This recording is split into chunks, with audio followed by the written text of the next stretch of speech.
హరి ఓం.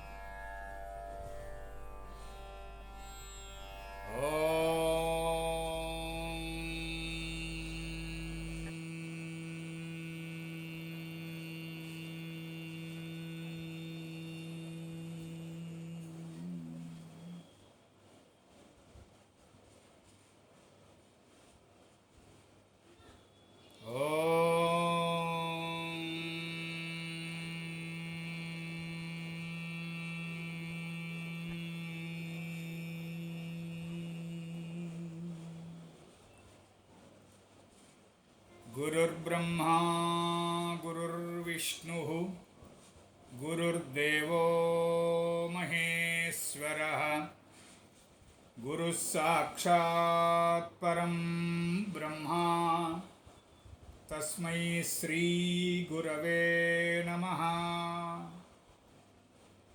మూర్తిత్వే పరికల్పితస్య శిభృతో వర్త్మా పునర్జన్మనాం ఆత్మేత్యాత్మవిదాం క్రతుశ్చ యజతాం భర్తామరజ్యోతిషాం లోకానాం ప్రళయోద్భవస్థితి విభుశ్చానేకథాయ శ్రుతౌ వాచం నః సదదాత్వనేకకిరణః త్రైలోక్యదీపో రవిః యకిరాలకులాంబోధివిధుమానందరూపిణం అనంతార్యతనూజాతం కృష్ణం వందే జగద్గురుం శ్రీకృష్ణమాచార్యమనంతపుత్రం సత్సాధుమిత్రం కరుణార్ద్రనేత్రం గురుం గురూణాం పితరం పితॄణాం అనన్యశేషశరణం ప్రపద్యే అనన్యశేషశరణం ప్రపద్యే అనన్యశేషశరణం ప్రపద్యే. శ్రీకృష్ణార్యశిష్యరాజం జ్యోతిశ్శాస్త్రప్రబోధకం శ్రీపథమార్గమార్తాండం లక్ష్మణార్యమహం భజే.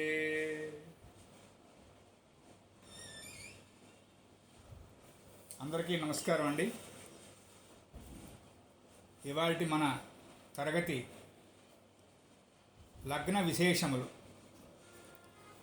అంటే ఇవాల్టి నుంచి ద్వాదశ లగ్నముల యొక్క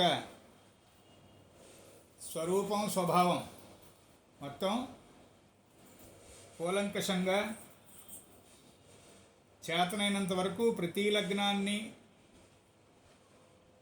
విపులీకరణ, వ్యాఖ్యానం, వివరణ ఏదైనా అనండి, మొదటి నుంచి చివరి దాకా లగ్నం యొక్క విశేషమంతా తెలుసుకోవాలి అని ప్రయత్నం మొదలుపెట్టాం మనం.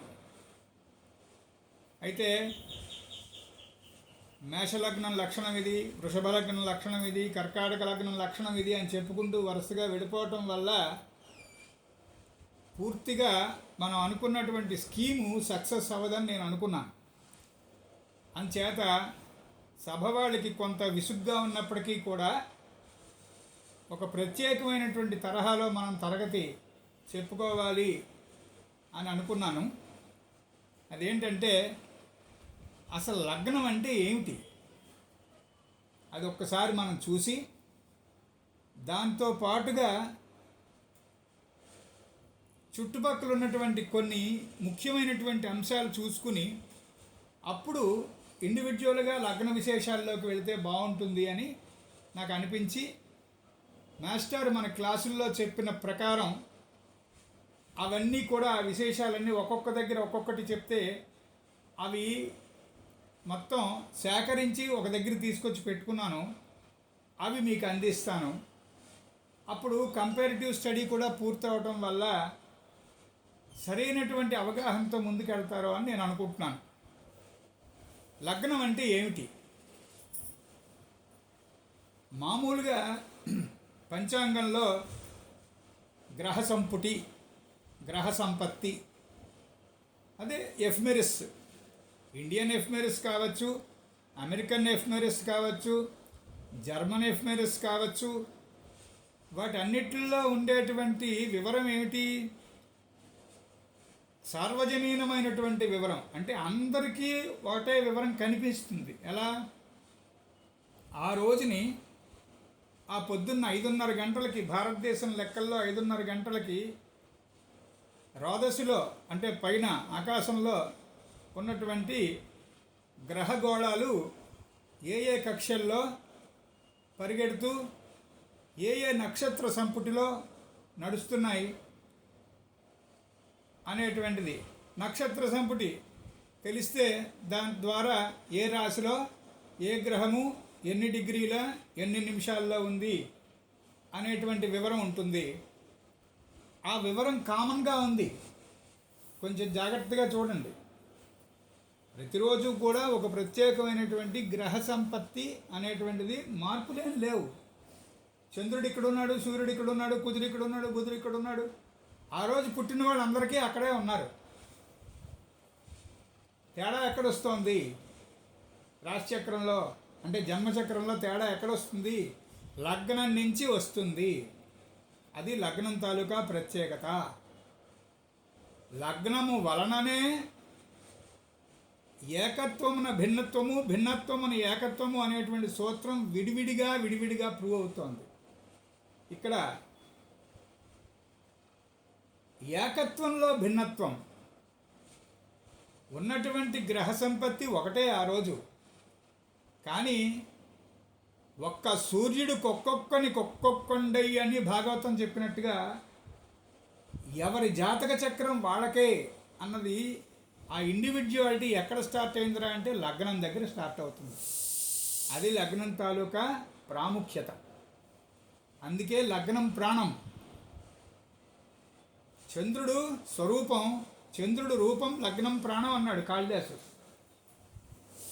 ఇక లగ్నాన్ని గుర్తుపట్టడం ఎలా, ఏ లెక్క ప్రకారం?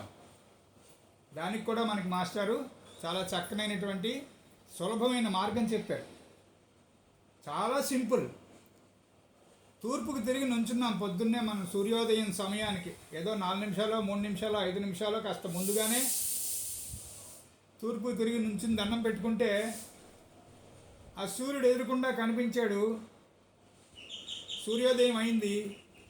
అది సరిగ్గా సూర్యోదయ లగ్నం. ఏమండి? కొంచెం జాగ్రత్తగా అబ్జర్వ్ చేసుకోండి. మీకు అందరికీ తెలిసిన విషయమే, కానీ ఒకళ్ళిద్దరు నాకు తెలిసి ఇంకా ఈ డీటెయిల్స్ పూర్తిగా లేనటువంటి వాళ్ళు ఉన్నారు సభలో. వాళ్ళ గురించి ప్రత్యేకంగా ఇంత వివరణ. ఆల్రెడీ తెలుసున్న వాళ్ళు విసుక్కోకండి. ఈ సూర్యుడికి దండం పెట్టుకున్నప్పుడు సరిగ్గా లగ్నం సూర్యోదయం అవుతున్నప్పుడు ఉన్నటువంటి లగ్నము అనగా అప్పుడు సూర్యుడు ఉదయిస్తున్నటువంటి పాయింట్. ఈ ఉదయించినటువంటి సూర్యుడు మనం అలాగే జాగ్రత్తగా అబ్జర్వ్ చేసుకుంటూ వెళితే కనుక ఆ 6, 7, 8, 9, 10, 11, 12 అయ్యేటప్పటికి ఎక్కడికి వచ్చాడు? నడినెత్తికి వచ్చాడు పైకి. ఇంకా నీడ కనపడదు. మన తాలూకా నీడ, మన నుంచున్న నీడ 0 అయిపోతుంది, ఎక్కడా కనపడదు. అది పర్ఫెక్ట్గా మిట్ట మధ్యాహ్నం. ఈ 12 తర్వాత 1 గంట, 2, 3, 4, 5, 6 పూర్తిగా వీపు మధ్యలోకి వచ్చాడు. అంటే అస్తమించడానికి సిద్ధంగా ఉన్నాడు ఆయన. పొద్దున్న 6 గంటలకి ఉదయించినటువంటి సూర్యుడు నెమ్మదిగా నడినెత్తికెక్కి వెనకాల వీపు వెనక్కి వెళ్ళిపోయి ఆ కొండల్లోకి వెళ్ళిపోతున్నాడు. పశ్చిమ కొండల్లోకి మెల్లిగా దిగిపోతున్నాడు. ఈ దిగిపోయిన కొండలో ఆ సూర్యుడు కాస్త నెమ్మదిగా మళ్ళీ అర్ధరాత్రి అయ్యేటప్పటికి సరిగ్గా మన పాదాల కిందకు వచ్చాడు. అంటే ఇందాక కరెక్ట్గా నడినెత్తున ఉన్నటువంటి సూర్యుడు మిట్ట మధ్యాహ్నం అర్ధరాత్రి అయ్యేటప్పటికి మన పాదాల కింద ఉన్నాడు. చాలా జాగ్రత్తగా అబ్జర్వ్ చేయండి. ఉన్నటువంటి సూర్యుడు నెమ్మదిగా ఈ అర్ధరాత్రి 12 కాస్త 1 గంట, 2, 3, 4, 5 అయ్యేటప్పటికి మళ్ళీ రేపు పొద్దున్న 6 అయింది. మళ్ళీ మనకు ఎదురకుండా ఉదయించాడు. ఈ చుట్టూరా తిరుగుతున్నటువంటి సూర్యుడు ఆయన యొక్క గమనం ఏదైతే ఉందో దాన్ని లగ్నము అని పిలుస్తాం. ఇప్పుడు లగ్నం అంటే ఏమిటో ఒక్క పిసరు అర్థమైందని అనుకుంటున్నాను నేను. ఈ పొద్దున్న సూర్యోదయం నుంచి మళ్ళీ రేపు పొద్దున్న సూర్యోదయం వరకు తిరుగుతున్నటువంటి సూర్యుని యొక్క ఆ గమనం ఏదైతే ఉందో అది ఒక్కొక్క రాశి అంటే 2 గంటలు ఒక్కొక్క రాశిలోకి వెళుతున్నాడు ఆయన. 2 గంటల పాటు ఉంటున్నాడు, మళ్ళీ ఇంకొక రాశిలోకి వెళ్ళిపోతున్నాడు, 2 గంటలు ఉంటున్నాడు, సుమారుగా ఇంకొక రాశిలోకి వెళ్ళిపోతున్నాడు. ఇలా వెళ్ళిపోయినటువంటి సూర్యుడు 12 రాశులు ఇంటూ 2 గంటల చొప్పున 24 గంటలు పూర్తి చేసుకున్నాడు. నిజానికి సూర్యుడు కదలడు, రాశి చక్రం కదలడం వల్ల సూర్యుడు కదులుతున్నటువంటి ఫీలింగ్ ఉంటుంది మనకి. అందుకే దాన్ని భ్రాంతి చక్రము అన్నారు. మనం ఆ భ్రాంతిలో ఉంటేనే జ్యోతిష్ శాస్త్రం, ఆ రాంగ్ ఫినామినాలో ఉంటేనే మనం జ్యోతిష్ శాస్త్రం అర్థం చేసుకోగలం, లేకపోతే అసలు జ్యోతిష్ శాస్త్రం లేనే లేదు. ఏది క్రాంతి చక్రము ఏది భ్రాంతి చక్రము అనేటువంటిది నెమ్మదిగా శాస్త్రం లోతుల్లోకి వెళ్ళినప్పుడు మాత్రమే ఒక్క పిసరు అర్థమవుతుంది. అంతవరకు మనం ఇప్పుడున్నటువంటి ఫినామినానే నమ్ముదాం. సో ఇలా 2 గంటలు సుమారుగా ఒక్కొక్క రాశిని తిరిగినటువంటి సూర్యుడు రేపు పొద్దున్న ఇంకొక డిగ్రీ ముందుకి ఉదయిస్తున్నాడు అదే రాశిలో. ఎల్లుండి ఇంకొక డిగ్రీ ముందుకి ఉదయిస్తున్నాడు, అవతల నుండి ఇంకొక డిగ్రీ ముందుకి. అలా 30 రోజులు 30 డిగ్రీలు పూర్తి చేసుకున్నాడు. ఒక రాశికి 30 డిగ్రీలు, ఒక చక్రానికి 360 డిగ్రీలు మొత్తం పూర్తి అయిపోయింది సంవత్సరం అంతా. ఇలా రాశులు కదులుతున్నటువంటి ఆయన ఒక రాశిలో ఆ 30 రోజులు ఉన్నప్పుడు ఆ రాశిలో ఉదయించడం నుంచి మళ్ళీ ఉదయించడం వరకు పట్టినటువంటి ప్రయాణం అంతా కూడా ఒక్కొక్క లగ్నం దాటుకుంటూ, లగ్నం అంటే రాశిని దాటుకుంటూ అంచేత ఇప్పుడు లగ్నం అంటే మనకేమర్థమైంది? మనం జన్మించినటువంటి సమయానికి ఆ రోజు సూర్యుడు ఏ రాశిలో ఉదయించి ఉన్నాడో అది మన లగ్నం. అందుకే లగ్నం అనేటువంటి దానికి సూర్యుడికి ఉన్నటువంటి లక్షణాలే లగ్నానికి కూడా చెప్పారు. ఉదాహరణకి కొంచెం ముందుకెళ్ళి మనం ప్రోగ్రెస్డ్ చార్ట్ దేవమాన దశాచక్రము అని కనుక చెప్పుకున్నట్లయితే ఆ దేవమాన దశాచక్రంలో రోజుకి 1 డిగ్రీ ముందుకు వెళుతున్నటువంటి సూర్యుడు దేవమాన దశాచక్రంలో ఏడాదికి 1 డిగ్రీ దాటడం గమనిస్తాం. సేమ్ యాజ్ ఇట్ ఈజ్గా లగ్నం కూడా ఏడాదికి 1 డిగ్రీ అంటే రోజుకి 1 డిగ్రీ కదలడం అనేటువంటిది చూస్తాం. మనం ప్రోగ్రెస్డ్ హారోస్కోప్ చెప్పుకున్నప్పుడు ఇంకొంచెం క్లియర్గా అర్థమవుతుంది. ప్రస్తుతానికి మనం గుర్తుపెట్టుకోవాల్సింది లగ్నము అనగా ఆనాటి సూర్యుడు, అంటే మనిషి పుట్టినటువంటి రోజుకు ఉన్నటువంటి సూర్యుడు నెమ్మదిగా ఒక్కొక్క రాశి దాటుకుంటూ వెళ్తున్నప్పుడు ఈ జాతకుడు లేక జాతకురాలు జన్మించిన సమయానికి ఏ రాశిలో ఉదయించి ఉన్నాడో దానిని జన్మ లగ్నము అంటారు అని గుర్తుపెట్టుకోవాలి మనం. ఇక లగ్నానికి సంబంధించినటువంటి విశేషం ఇందాక చెప్పుకున్నాం.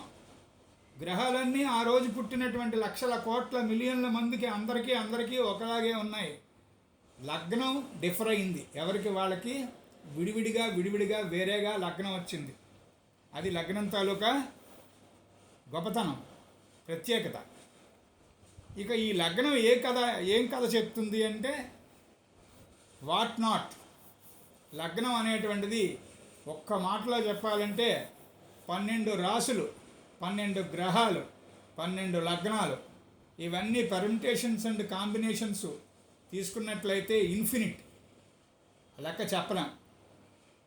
సింపుల్గా చెప్పడానికి మనం ఏదో ఒక సంఖ్య చెప్పకపోతే సంతృప్తి ఉండదు కనుక 12 144 కాంబినేషన్స్ మినిమం ఉంటాయి లగ్నంలో. అందుకే లగ్నం రూపాన్ని చెప్తుంది, స్వరూపాన్ని చెప్తుంది. రూపం వేరు స్వరూపం వేరు అనేటువంటి ఆ పెద్ద సబ్జెక్టు యోగశాస్త్రం తెలిస్తే కానీ తెలియదు. అంతవరకు రూపము స్వరూపము రెండూ ఒకటే అనుకుంటాం, ఎద్దుముద్దు స్వరూపంలాగా. సరే పక్కన పెట్టండి. పెడితే లగ్నం రూపాన్ని చెప్తుంది, స్వరూపాన్ని చెప్తుంది, ఆరోగ్యం చెప్తుంది, అనారోగ్యం చెప్తుంది, అదృష్టం చెప్తుంది, దురదృష్టం చెప్తుంది, ఉన్నటువంటి మొత్తం 12 భావాలుగా మానవ జీవితాన్ని ఋషులు విడగొడితే ఈ 12 ప్రధాన అంశాలు కూడా తన కడుపులో ఇముడ్చుకునేదే లగ్నం. అంత ప్రత్యేకత ఉంది దానికి. అందుకే లగ్నము అనేటువంటి దాన్ని తరిచి తరిచి మదించి దాని మీద కమాండ్ తెచ్చుకున్నాకే జాతకం చూడడం. బేసి లగ్నములు, సరిలగ్నములు, చరలగ్నములు, స్థిర లగ్నములు, ద్విస్వభావ లగ్నములు, అగ్నితత్వ లగ్నములు, భూతత్వ లగ్నములు, వాయుతత్వ లగ్నములు, జలతత్వ లగ్నములు, ఇలాగే దేనికి దానికి బైఫర్కేషన్ విడగొట్టుకుంటూ పాపగ్రహ లగ్నములు, శుభగ్రహ లగ్నములు, ఇన్ని రకాలైనటువంటి విభజనలు చేసి పెట్టుకోవాలి. రవి, శని, కుజుడు, యురేనస్సు, నెప్ట్యూను, ప్లూటో, వీటితో కలిసి ఉన్నటువంటి బుధుడు, కృష్ణపక్షంలో ఉన్నటువంటి చంద్రుడు, వీళ్ళందరూ ఒక సెట్టు జాతకంలో గుర్తుపెట్టుకోండి. ఇవన్నీ పాపగ్రహాల సెట్. శుక్లపక్ష చంద్రుడు, శుభగ్రహాలతో కూడినటువంటి బుధుడు, గురుడు, శుక్రుడు, వీళ్ళు ఉన్నారు కదా, వీళ్ళు శుభగ్రహాలు. ఫస్ట్ ఈ బైఫర్కేషను బుర్రకి గుర్తుండాలి.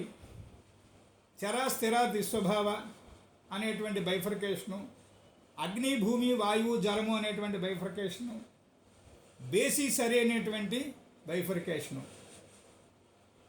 ఇది ఈ 3 రకాలైనటువంటి బైఫర్కేషన్స్. ఆ మేజర్గా ఉన్నటువంటి ప్లానటరీ బైఫర్కేషన్ గుర్తుండాలి. ఇలా విభజన చేసుకుని పెట్టుకుని ఇవన్నీ కూడా లగ్నం మీదకు విడివిడిగా అప్లై చేయాలండి. మనం చేయవలసిన పని అది. అప్పుడు సరైనటువంటి ప్రిడిక్షను బయటకు వస్తుంది. లగ్నం తాలూకా లక్షణాలు ఎలా చెప్పుకుంటాం? ఇప్పుడు మీ దగ్గర ఇవాళ చార్ట్ గీసుకుని పెట్టుకోమన్నాను నేను ఇందాక. ఒక చక్రం గీసి పెట్టుకోండి. ఆ చక్రం కూడా మనం సాయన సిద్ధాంతంలో ఉన్నటువంటి విశేష మార్గంలో జ్యోతిష్ శాస్త్రాన్ని అధ్యయనం చేస్తున్నాం కనుక మనం సవ్య చక్రమే వాడతాము, అపసవ్య చక్రం వాడము. గుర్తుపెట్టుకోండి. మనకి చంద్రరాశి వేరు, జన్మరాశి వేరు. ఇది కూడా రాసి పెట్టుకోండి.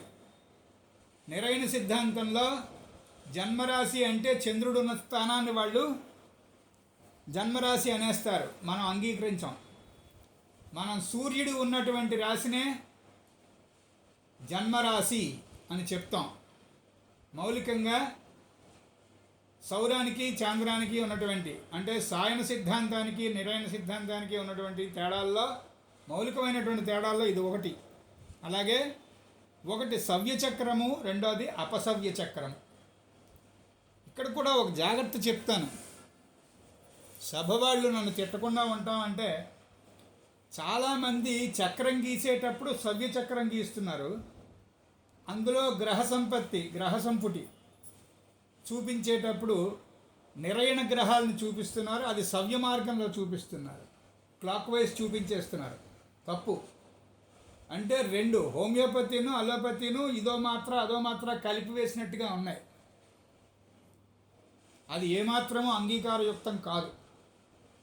చాంద్రమానం చక్రం వేద్దాం అనుకున్నప్పుడు చాంద్రమాన చక్రమే వెయ్యాలి. సౌరమానం చక్రం వేద్దాం, సాయన చక్రం వేద్దాం అనుకున్నప్పుడు సాయన చక్రమే వెయ్యాలి.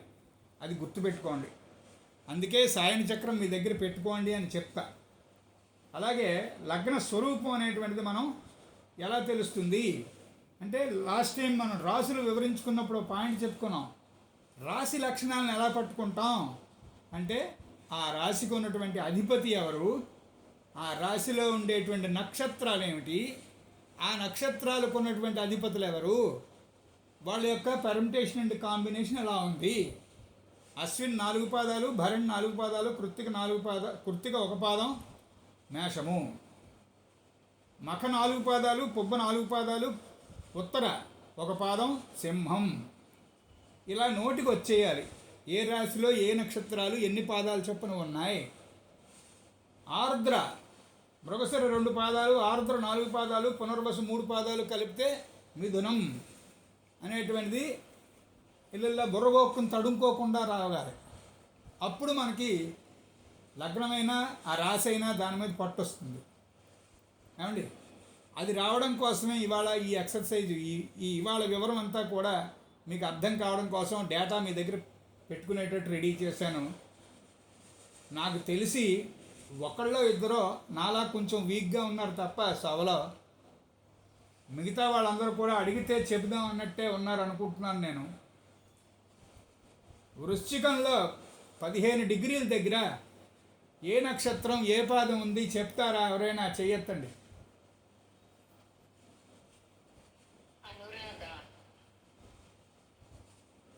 పాదం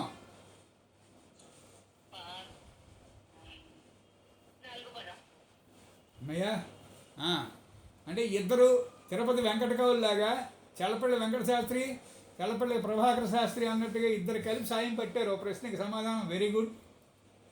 అలాగా మొత్తం రాశిచక్రం మొత్తం మీద ఎక్కడ వేలు పెట్టినా ఎదుర్కొండా ఆ నక్షత్రం ఫలానాది ఉంది. అనురాధ నక్షత్రం అధిపతి ఎవరు?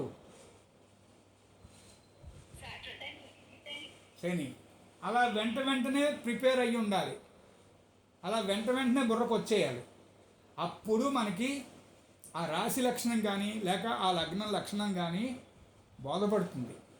ఇక్కడ ఇంకొక చిన్న వివరణ. మనం రాశి లక్షణాలన్నీ మాట్లాడేసుకున్నాం. మొట్టమొదటి ఎస్ట్రాలజీ క్లాసులు ప్రారంభించినప్పుడే మేషం లక్షణాలు ఇవి, వృషభ లక్షణాలు ఇవి, మిథునం లక్షణాలు ఇవి అని చెప్పుకుంటూ వచ్చాం. ఇప్పుడు మేష లగ్నం లక్షణాలు ఇవి, వృషభ లగ్నం లక్షణాలు ఇవి అని చెప్పుకున్నప్పుడు ఆ విశేషాలు పెద్దగా మారవు. కానీ అంటే రవి ఉన్నప్పుడు ఉన్నటువంటి లక్షణాలు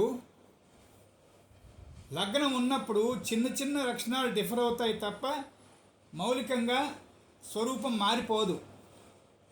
మేషంలో రవి ఉంటే ఉన్నటువంటి మూర్ఖత్వం లగ్నం ఉన్నప్పుడు కూడా ఉంటుంది. అంటే ఇక్కడ మూర్ఖత్వము అని ఎందుకన్నాను? మేషరాశికి సంబంధించినటువంటి లక్షణం ఏమిటి? గొర్రె లక్షణం. టకటగా టకటగా టకటగా పరిగెడుతుంది ఆ పొట్టేలు. అక్కడ కొండ ఉందే పాప అని చెప్పినా కూడా ఆగదు. అక్కడ కొండ తగిలిన తర్వాత ఆ కొమ్ములకి టక్ మన ఢీకొన్న తర్వాత yes there is a hill అని అప్పుడు ఒప్పుకుంటుంది. అది మేషం లక్షణం.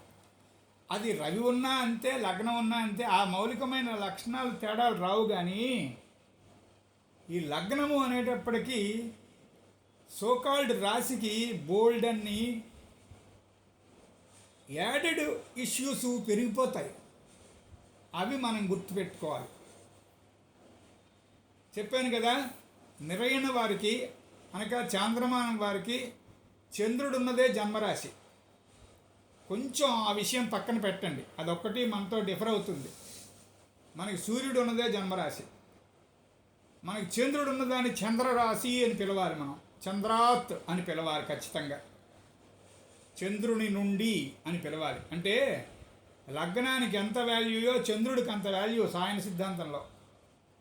లగ్నము చంద్రుడు ఈక్వల్గా ప్యారలల్గా లెక్క పెడతాం మనం. పక్కకు పెడితే ఆ లగ్నానికి లగ్నాధిపతి, ద్వితీయాధిపతి, అధిపతులు ఏర్పడిపోతున్నారు. అప్పుడే చూడండి ఇక్కడ తమాషా అయిన విషయం ఏమైంది? లగ్నము అనేటువంటి సబ్జెక్ట్ ఏర్పడక ముందు జీవితాలుక జన్మ దాని తాలూకా విశేషం ఎలా ఉంది? Group soul. బాగా గుర్తుపెట్టుకోండి ఈ మాట.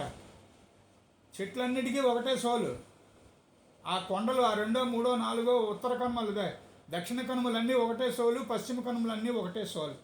అంటే కనుమ నుంచి కనుమకి ఎక్కడ కటింగ్ ఉందో అక్కడ వరకు ఆ గుంపు అంతా ఒకటే యక్షుడై ప్రవర్తించుట ఉండును ప్రకృతిలో. అంటే లగ్నాలు లేవు, ఇండివిజువాలిటీ లేదు అక్కడ. ఇక్కడ కేవలం మానవుడికే లగ్నం అన్నది వర్తిస్తుంది. కాబట్టి లగ్నం ఎప్పుడైతే ఏర్పడిందో, ఎప్పుడు ఏర్పడుతుంది? జన్మ సమయం నోట్ చేస్తేనే లగ్నం ఏర్పడుతుంది. అందుకే జన్మ సమయం ఏమోనండి పొద్దున్న 10 నుంచి 12 లోపల అని అన్నారండి మా తాతగారు అంటే ఇక అయినట్టే ఆ జాతకం. వెయ్యొద్దు, నన్ను అడిగితే ఆ జాతకం వేయకండి.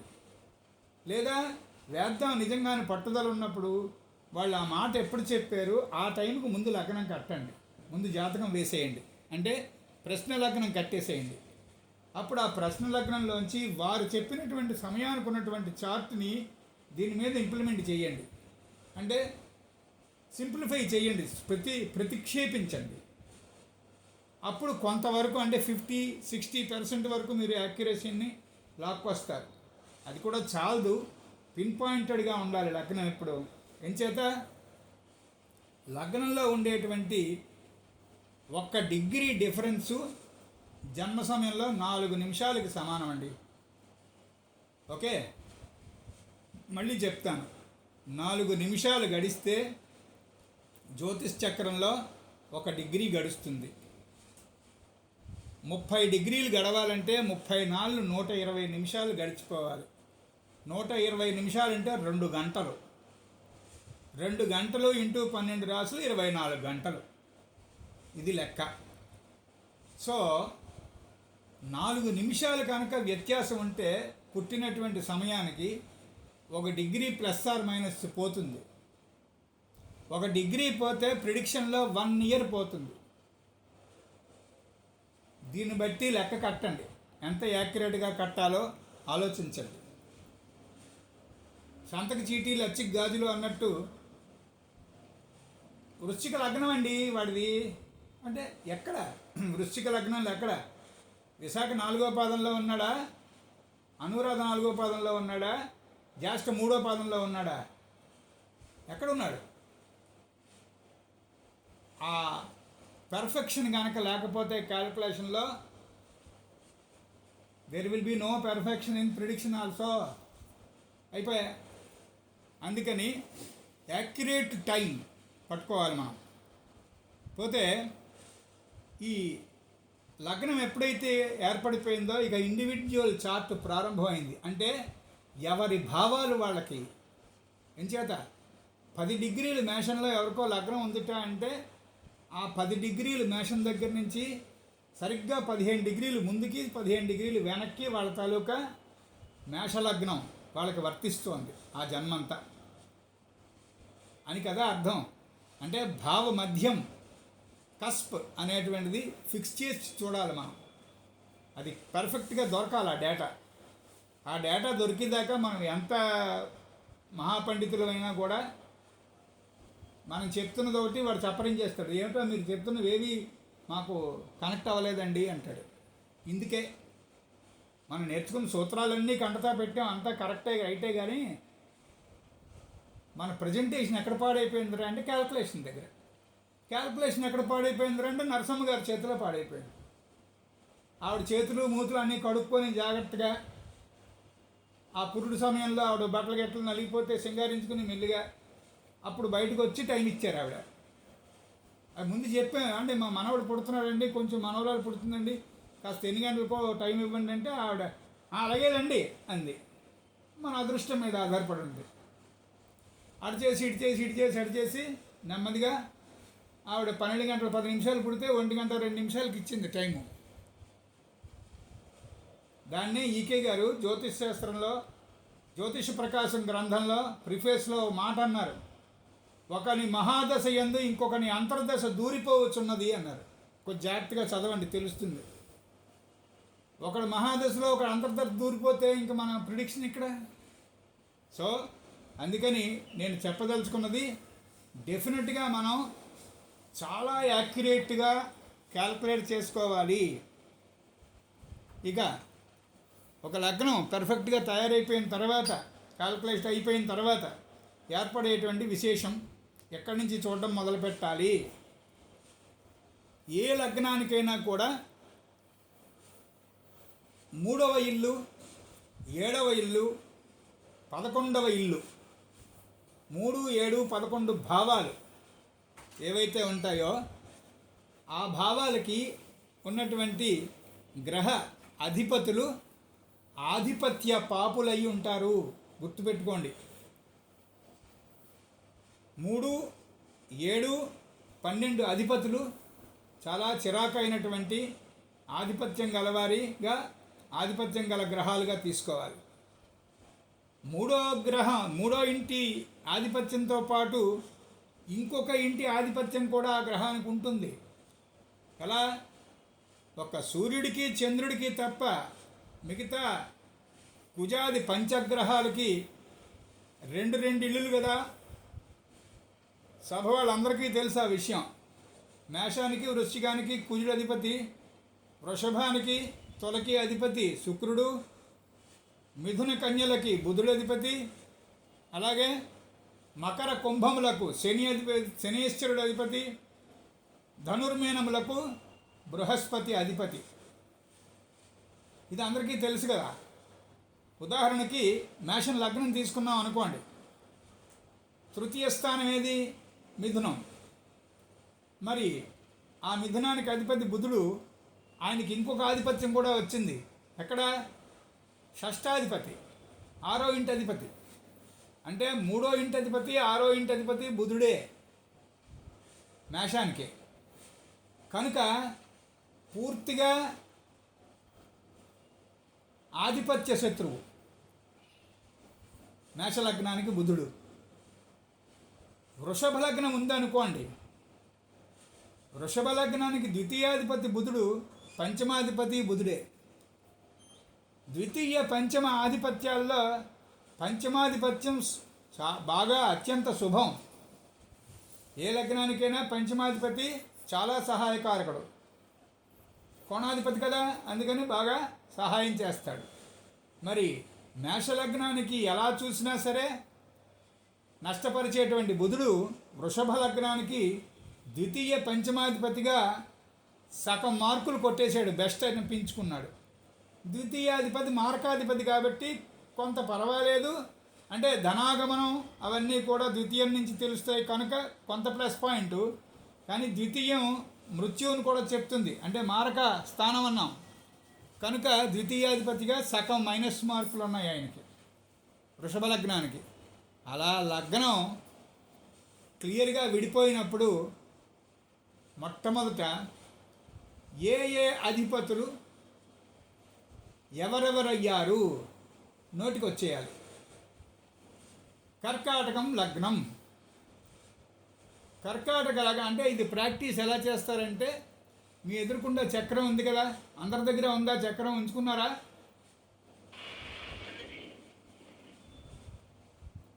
సో ఆ చక్రాన్ని చూస్తూ కర్కాటకం లగ్నం అన్నప్పుడు నేను ఉదాహరణ మీకు చెప్తాను. చంద్రుడు కదా లగ్నాధిపతి కర్కాటకానికి. అక్కడి నుంచి వరుసగా గ్రహాలని ఒక లిస్టులా చెప్తాను చూడండి. చంద్రుడు, సూర్యుడు, బుధుడు, శుక్రుడు, కుజుడు, గురుడు, శని గురుడు, కుజుడు, శుక్రుడు, బుధుడు. ఇలా ఇంకా నేను ఆలస్యం అయ్యాను ఇవాళ నీరసంగా ఉండి. ఎంతకన్నా ఫాస్ట్గా చెప్పేయాలి మీరు. వృశ్చికం లగ్నము అంటే కుజుడు దగ్గర నుంచి ప్రారంభించాలి. కుజ గురు, శని గురు అనాలి. 1 2 3 4 5 అంటే అలా ఫాస్ట్గా రావాలి. అర్థమైంది అనుకుంటాను సభ వాళ్ళకి. అందుకోసమే చక్రం ఎదురకుండా పెట్టమని చెప్పాను. అలాగే ఈ ఆధిపత్యాల వల్ల ఏ భావాలు ప్రతి లగ్నానికి కష్టపెడతాయి, ఏ భావాలు సుఖపెడతాయి, అసలు ఏ భావాలు ఏ విషయాలను తెలియజేస్తాయి అనేటువంటివి మనకి ఒక ప్రత్యేకమైన డేటా. భావకారకత్వములు అనేటువంటి దాని మీద ఎంతమంది కమెంట్ ఉంది చెయ్యెత్తండి.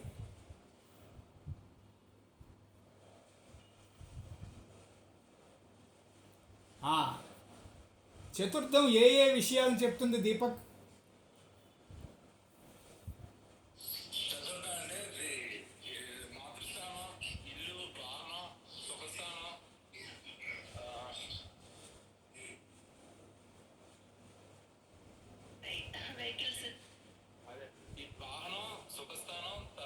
చెప్పేశాడు.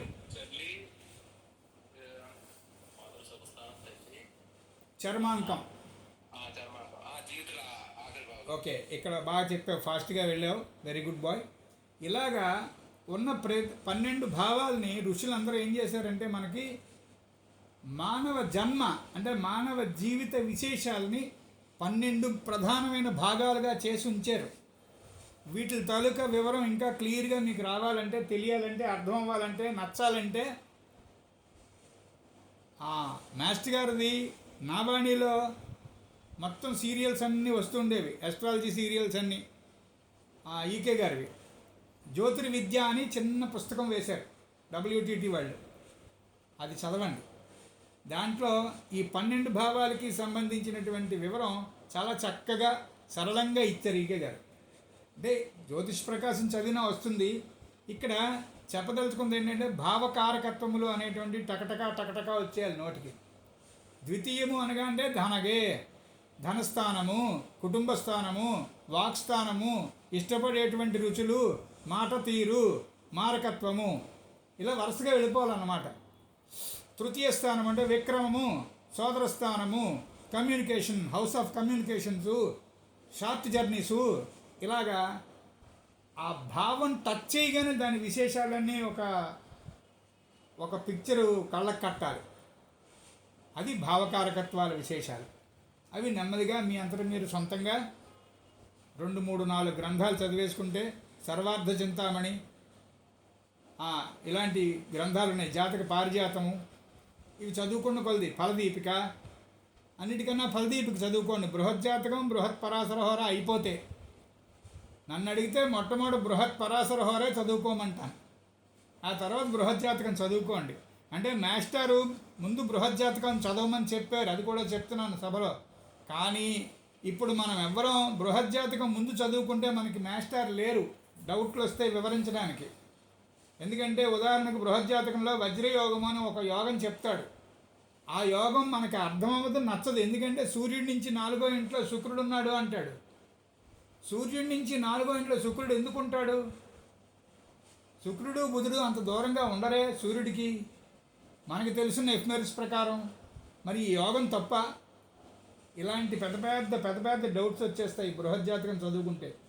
ముందు బృహత్ పరాశరహోర చదవాలి, పెద్ద గ్రంథం, 98 అధ్యాయాలు ఉంటాయి. ఆ తర్వాత బృహజ్జాతకం చదవండి, ఒక మంచి కాన్సెప్ట్ ఏర్పడుతుంది. చెప్పొచ్చేది ఈ లగ్నాలకు సంబంధించినటువంటి విశేషం తెలుసుకునేటప్పుడు ఆ భావకారకత్వాలు ఏవైతే ఉన్నాయో వాటి మీద బాగా గట్టిగా కమాండ్ తెచ్చుకోవాలి మనం. తర్వాత మిగతా విశేషాల దగ్గరికి వద్దాం. లగ్నం ఎప్పుడు బలంగా ఉంటుంది. వీళ్ళ లగ్నం, ఈ సోకాల్డ్ ఈ అమ్మాయికో లేకపోతే ఈ అబ్బాయికో లగ్నం బాగుంది అని ఎప్పుడు అనిపిస్తుంది మనకి? ఆ లగ్నాన్ని శుభగ్రహాలైనటువంటి బుధ, గురు, శుక్రుడు చూసినా, లేదా వాళ్ళు ఎవరైనా లగ్నంలో ఉన్నా. చెప్పండి కృష్ణమూర్తి గారు.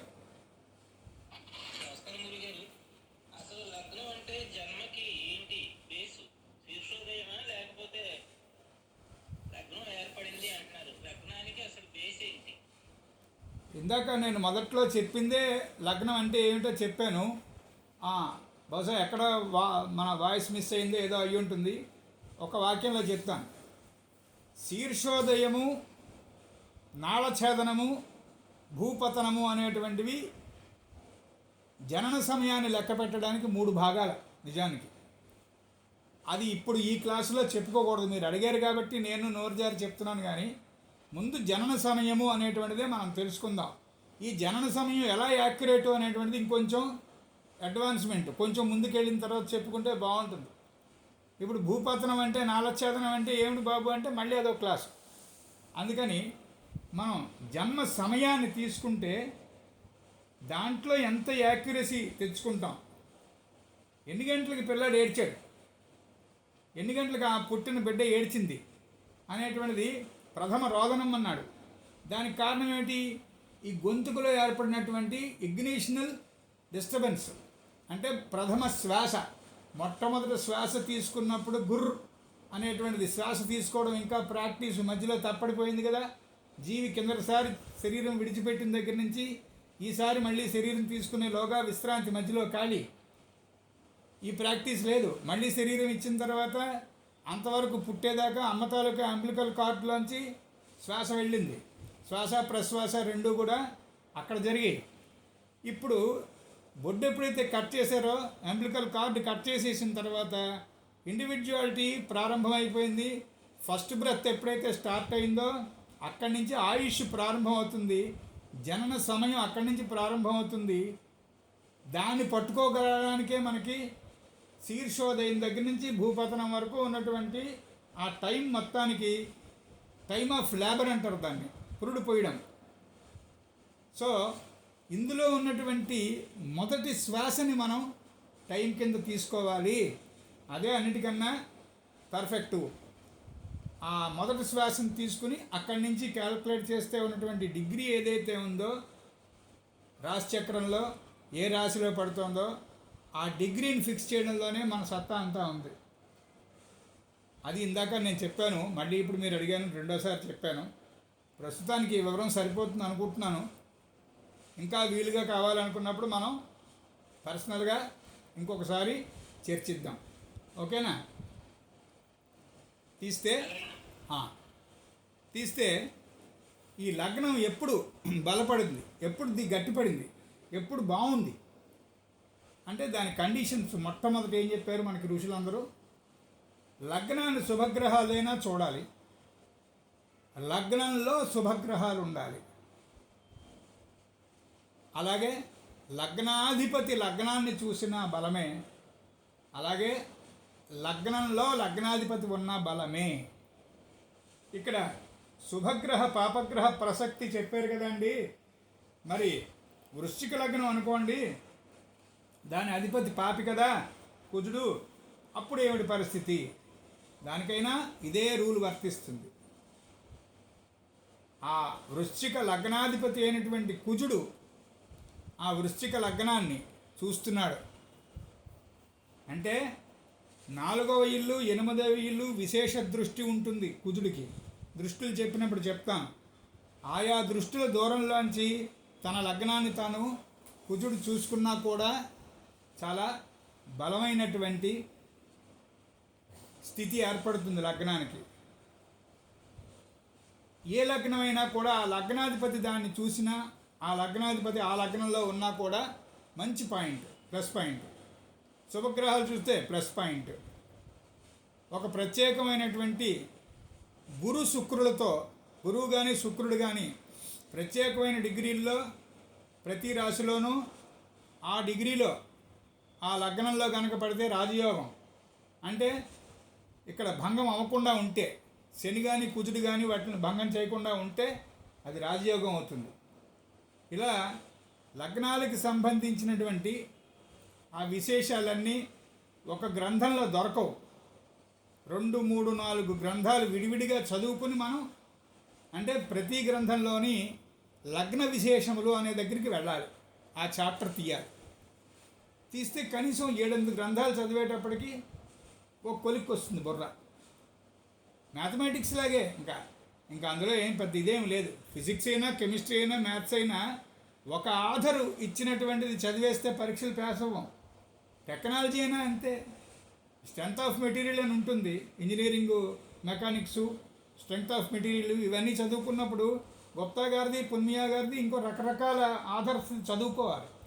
అలా ఇక్కడ కూడా మనం లగ్న విశేషాలు, లగ్న స్వరూపము అనేటువంటిది ఒక 4-5 గ్రంథాల్లో చదువుకోవాలి. చదువుకుంటూ తెలుస్తుంది. అలా లగ్నాధిపతి బలపడ్డాడు అనుకోండి, ఏ లగ్నమైనా 12 లగ్నాల్లో ఏ లగ్నమైనా ఆ లగ్నాధిపతి వర్గోత్తమం చెందాడు అనుకోండి, ఆ లగ్నం గట్టికిపోయినట్టే. ఇక్కడ జాగ్రత్తగా చూడండి. లగ్నంలో శని ఉన్నాడు, అయ్యయ్యో అనిపించింది మనకి. అది కర్కాటక లగ్నం, ఇంకా అయ్యయ్యో అనిపించింది. విషయం కరెక్టే, బాగానే ఉంది. 22 డిగ్రీల దగ్గర ఉంటేనో, ఓ 18 డిగ్రీల దగ్గర ఎక్కడో లగ్నం ఉంది. 18, 19, 17, 18, 19 డిగ్రీల్లో లగ్నం పడింది. 22 డిగ్రీలు శని పడ్డాడు. ఏం నష్టం ఏమిటి? నవాంశ కట్టండి. లగ్నం నవాంశ కడితేనేమో ధనస్సుకు వచ్చింది, దాని తాలూకా శని తాలూకా నవాంశ కడితేనేమో మకరానికి వచ్చాడు. అంటే స్వనవాంశ పొందాడా? సొంత ఇంటి అధిపతి నవాంశకు వచ్చాడా శని? అంటే బలవంతుడు అయ్యాడు, గెలిచేశాడు. అంటే కర్కాటక లగ్నానికి సప్తమ అష్టమ భావాల యొక్క అధిపతి. మీ ఎదురుకుండా చార్ట్ ఉంది, అది చూస్తూ ఇది వింటే మీకు తొందరగా బుర్రలో ఫిక్స్ అయిపోతుంది. అందుకనే చార్ట్ ఖాళీగా ఉన్నటువంటి చార్ట్ గీయించి ఉంచాను ఎదురుకుండా, అది చూస్తూ వినండి. ఇప్పుడు ఈ నవాంశ కట్టడం వల్ల ఈ కర్కాటక లగ్నంలో ఉన్న శనిని అయ్యయ్యో అనిపించదు, మనకి అమ్మయ్య అనిపిస్తుంది. అలా చూసుకుంటూ రావాలి. ఇంకా అక్కడ ఉన్నటువంటి శనీశ్వరుడికి పంచమంలో పంచమాధిపతి కుజుడు ఉన్నాడు అనుకోండి, అబార్షన్లు ఏమీ అవ్వవు వాళ్ళకి. పంచమంలో కుజుడు అబార్షన్ అని ఒక గ్రంథంలో చదివేస్తాం మనం గబుక్కుని, అదొక్కటే బుర్రలో ఫిక్స్ అయిపోతుంది.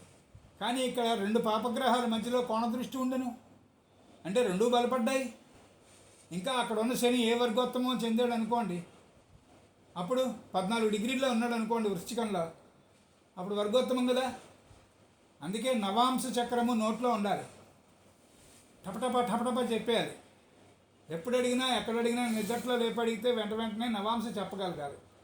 అలా కొన్నాళ్ళకి ద్వాదశాంశ, కొన్నాళ్ళకి త్రింశాంశ, అలాగా అంశాలు వర్గచక్రాలన్నీ కూడా టక్ అని వచ్చేయాలి. మాస్టర్ లాంటి వాళ్ళు జాతకం చూశారనుకోండి, ఏ రాశిలో ఏ భావంలో ఏ గ్రహం ఎన్ని డిగ్రీల్లో ఉందో చూస్తే ఆ గ్రహం తాలూకా నవాంశ త్రింశాంశ ద్రేకానం ద్వాదశాంశ హోర కవ్వగా వచ్చేస్తాయి వాళ్ళకి బుర్రలోకి. మనం అన్ని వర్గచక్రాలు అన్నీ వేస్తే కూడా కొంచెం తప్పులే వేస్తాం లాస్ట్కి. అలా కాకుండా ప్రాక్టీస్ పర్ఫెక్ట్ చెయ్యాలి మనం. ఇలా లగ్నాన్ని శుభగ్రహాలు చూసినా, లగ్నంలో శుభగ్రహాలు ఉన్నా, లగ్నాధిపతి లగ్నాన్ని చూసినా ఇది మంచిది అని చెప్పుకున్నాం. ఇంకొక పాయింట్, లగ్నంలో పంచమాధిపతి ఉన్నాడు, లగ్నంలో నవమాధిపతి ఉన్నాడు, అంటే 5వ ఇంటి అధిపతి కానీ 9వ ఇంటి అధిపతి కానీ ఉన్నారు. ఉదాహరణకి సింహం లగ్నం, దాంట్లో గురుడు ఉంటే మరి పంచమాధిపతి లగ్నంలో ఉంటే మంచిది అన్నారు కదండి. మంచిదేనా? కొంచెం ఓపికగా ఆలోచించాలి. ఎందుకు మంచిదేనా అన్నాం? ఇప్పుడే లగ్నంలో పంచమాధిపతి ఉంటే చాలా మంచిదని చెప్పి సింహంలో గురుడు ఉంటే మంచిదేనా అని సొట్ట ప్రశ్న వేస్తే ఎలా? వేసుకోవాలి. ఎంచేత 2 రకాలైనటువంటి కారణాల వల్ల సందేహం వస్తుంది. ఒకటి, సింహలగ్నానికి అష్టమాధిపత్యం బృహస్పతికి ఉన్నది పంచమాధిపత్యంతో పాటు. ఇందాక చెప్పాను నేను, కుజాది పంచగ్రహాలకి 2 ఆధిపత్యాలు వస్తాయి. మరి దాన్ని బట్టి మనం శుభాశుభత్వం నిర్ణయించాలి అని చెప్పా. ఇప్పుడు అసలే సింహరాశిలో గురుడు ప్రభావవంతుడు కాదు అని చదువుకున్నాం. సింహంలో గురుడు ఉంటే గురు మూఢంతో సమానం అనేసారు కొంతమంది పండితులు. అందుకే రాజమండ్రి పుష్కరాలు అనగానే ఇక ఆ సంవత్సరం అంతా పెళ్ళిళ్ళు మానేయండి, ఉడుగులు మానేయండి, గృహప్రవేశాలు మానేయండి, అన్నం తినడం మానేయండి, నీళ్లు తాగడం మానేయండి, చచ్చిపోండి అని పిచ్చి సిద్ధాంతం చేశారు. సభాముఖంగా చెప్తున్నాను, అది పిచ్చి సిద్ధాంతం. మరి సింహంలో సింహస్థ గురుదోషం అనేటువంటిది పెద్ద దోషం కింద ఇచ్చారు. ఈ సంవత్సరాన్ని లుప్త సంవత్సర దోషం కింద పెట్టారు, ఈ పరాభవనామ సంవత్సరాన్ని. అంటే ఈ సంవత్సరంలో ఎవడైనా పుట్టినా, ఈ సంవత్సరంలో నాలాగేదో షష్ఠి పూర్తులు జరుపుకున్నా, ఏం చేసినాం అనుకున్నా, ఇక ఎందుకు పనికిరారా అనే దాని అర్థం. లుప్త సంవత్సర దోషము అనేటువంటిది సింహస్థ గురుదోషము, మకరస్థ గురుదోషము, కటకస్థ శనీశ్వర దోషము, ఇవన్నీ కూడా ఇన్డెప్త్ సబ్జెక్ట్స్. మనం బాగా మదిస్తే ఎంతవరకు దోషము, ఏ విషయాలకు దోషము అనేటువంటి తెలుస్తుంది. అది ఇప్పుడు అన్ని పశువుల్ని ఆ గుంజకే కట్టేస్తున్నారు. అది అలా చేయకండి, అలా నమ్మకండి. పైగా ఆ సింహంలో ఉన్నటువంటి గురుడు అక్కడ వర్గోత్తమం చెందితే అక్కడ 14 డిగ్రీల్లో ఉంటే అసలు గురుడే మంచివాడు, సహజ శుభుడు, వర్గోత్తమ గురుడు ఇంకా మంచిది. మరి ఆ లగ్నం నుంచి సింహ లగ్నం నుంచి పంచమాధిపతి వర్గోత్తమం చెందితే ఇంకా జాతకాన్ని పట్టుకోగలమా? అంత చక్కని విద్యావంతుడు కదా, అంత మంచి విద్యావంతురాలు కదా ఆ జాతకురాలు. అందుకని ఇవన్నీ చూసుకొని గట్టితనం చూడాలి. అదే గనక అదే సింహస్థ గురుడికి ఎడ్జసెంట్గా మనం పైన మేషంలో గనక రవి ఉన్నాడు అనుకోండి, మనకి అన్ని గ్రంథాల్లోనూ ఈ సూత్రం ఇచ్చారు. మేషంలో రవి ఉంటుండగా సింహస్థ గురుదోషం లేదు. చాలా అద్భుతమైనటువంటి యోగం. ఎందుకంటే ఉచ్చులో ఉన్న గురుడు తన స్వక్షేత్రంలో మరో సహజ శుభుడైనటువంటి గురుడితో కోణదృష్టి, అలా ఆపరేట్ చేయాలి చక్రాన్ని. అందుకే ఏం చేశారంటే మాస్టరు, అంటే మేషం లక్షణం, వృషభం లక్షణం, లక్షణాలు చెప్పేసి ఈ పాటికి 2-3 లగ్నాలు చెప్తుండేవాడిని. అది పెద్ద నేనే చెప్పక్కర్లేదు, మీరైనా చదివేసుకుంటారు. ఇప్పుడు చెప్తున్నటువంటి టాపిక్స్, ఇప్పుడు చెప్తున్న విషయాలు ఏవైతే ఉన్నాయో అవి ఉపయోగపడతాయి. అందుకే ఇలాగ స్కీమ్ నేను రాసుకున్నాను. ఇక ఇండివిజువల్గా చార్ట్ పెట్టుకోవాలి. కొన్నాళ్ళు అయిన తర్వాత మనం ఈ లగ్న విశేషాలు చెప్పుకుంటున్న కొలది మాస్టర్ చేసిన పని ఏంటంటే ఓ చార్ట్ ఏదో ఒకటి తీసుకునేవారు, తీసుకుని దాన్ని ఎక్స్ప్లెయిన్ చేసేవారు. ఆ పని చెయ్యాలి మనం. అంటే ఎన్ని రకాల కోణాల్లో ఒక చార్ట్ని మనం ఆపరేట్ చేస్తాం. అలా 1, 2, 3, 4, 10, 30 చార్ట్లు అయ్యేటప్పటికీ అందరికీ కూడా మంచి బలమైనటువంటి మార్గం అలవాటు పడుతుంది. సో విషయానికి వస్తే పంచమాధిపతి లగ్నంలో ఉన్నా, లగ్నాధిపతి పంచమంలో ఉన్నా, పంచమాధిపతి కానీ నవమాధిపతి కానీ లగ్నాన్ని చూస్తున్నా, లగ్నాధిపతి వెళ్ళి నవమంలో కానీ ఏకాదశంలో ఉన్నా, ఇక్కడ ఇంకో సూత్రం ఉంది. పంచమాధిపతి లగ్నం, లగ్నాధిపతి నవమం, పంచమాధిపతి ఏకాదశం, ద్వితీయాధిపతి ఏకాదశం. ఎప్పుడైతే, మళ్ళీ చెప్తాను, లగ్నంలో పంచమాధిపతి, ఏకాదశంలో ద్వితీయాధిపతి,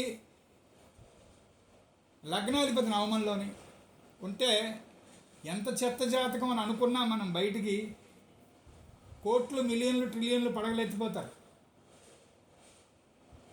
ఇంకా వాళ్ళు మామూలు తెల్ల కాగితం మీద చెయ్యేస్తే కూడా అది 2000 రూపాయల నోట్ అయిపోతుంది.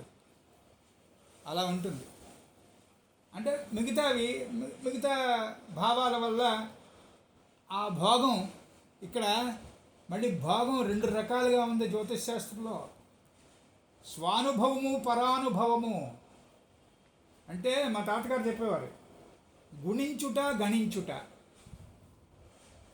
2 భోగంలో, భోగి యొక్క విషయంలోవే. అంటే ఒకడు ఖర్చు పెట్టేవాడు, ఒకడు సంపాదించేవాడు. ఇప్పుడు ఈ రోజుల్లో ప్రతి నెల 15 లక్షల రూపాయల జీతం ఉందనుకోండి, వాడిని మనం బాగా చక్కగా సంపాదిస్తున్నవాడు భోగి అనే చెప్తాం కదా, వాడు రోగి అని చెప్పలేం కదా. నెలకి 12 లక్షలట, 1,24,00,000 ప్యాకేజీట అంటే నమస్కారం సార్ అని కదా అనాలి వాళ్ళని. కానీ వాడు పాపం అటు చేసి ఇటు చేసి వాడు 200 రూపాయలు, 400 రూపాయలు తిండి తింటాడు నెల మొత్తం మీద. ఎందుకంటే వాడికి హై బీపీ, షుగరు, నాలాగా అన్ని రకాల ఉన్నాయి. చెప్పకూడని ఒక్క జబ్బు తప్ప మిగతావన్నీ ఉన్నాయి వాడికి. ఎంతసేపు వాడి దగ్గర 15 మందులు ఉన్నాయి, ఆ మందులే వేసుకుంటున్నాడు. బాబు అన్నం అంటే వీక్లీ వన్స్ తినమన్నారండి డాక్టర్ గారు. ఇది స్వానుభవమా, ఆర్జితము పరానుభవానికా? పరుల అనుభవానికే. వాడి పెళ్ళాము, పిల్లలు, వాడి ఇంట్లో ఆల్సేషన్ దాగు, ఇవన్నీ కూడా అదృష్టం. వాళ్ళందరూ కూడా హాయిగా అనుభవిస్తూ ఉంటారు. ఒక్కొక్క రోజు ఒక్కొక్కళ్ళు ఒక్కొక్క కారు మీద వెళ్తూ ఉంటారు వ్యాహ్యాడికి. అలా భోగం 2 రకాలుగా ఉంటుంది. ఇప్పుడు మనం చెప్పుకున్న ఆస్పెక్ట్ వల్ల వాడి ఇన్కమ్, వాడి తాలూకా రాజయోగం చెప్పుకున్నాం. అనుభవం వాడికి ఉందా లేదా అన్నప్పుడు మాస్టర్ ఒక్క మార్గం చెప్పారు. ఆ ఒక్క పాయింట్ చెప్పి ఇవాళ తరగతి ఆపుతాను. స్వక్షేత్రంలో ఉన్నటువంటి గ్రహాలు, స్వక్షేత్ర నవాంశలు పొందినటువంటి గ్రహాలు స్వానుభవం, వాడు సంపాదించున్నది వాడు అనుభవించి, వాడు సుఖపడి, వాడు ఆనందంగా జీవించేటువంటి ప్రసాదాన్ని ఇస్తాయి. ఉచ్చలో ఉన్నటువంటి గ్రహము, వర్గోత్తమమైనటువంటి గ్రహము, ఈ ఈ క్యాడర్లో ఉన్నవన్నీ కూడా వాడు హయ్యెస్ట్ ఇన్కమ్ చాలా బాగుంది, బాగా సంపాదించాడు, మంచి రాజయోగం ఉంది వాడి జాతకంలో, వాడికి అనుభవం లేదు. ఈ రెండు తేడా గుర్తుపెట్టుకోండి. ఇది చాలా ముఖ్య సూత్రం. ఇలా గుర్తున్నప్పుడల్లా ముఖ్య సూత్రాలు చెప్పుకుని రాసుకుందాం. తర్వాత తరగతిలో ఇంకా కొన్ని విశేషాలు చూసుకుని అప్పుడు మేషలగ్న లక్షణాల నుంచి ముందుకెళ్దాం. స్వస్తి ప్రజాభ్య పరిపాలయంతాం న్యాయేన మార్గేణ మహిమహీషాః గోబ్రాహ్మణేభ్యः శుభమస్తు నిత్యం. లోకాः సమస్తాः సుఖినో భవంతు. ఓం శాంతి శాంతి శాంతి.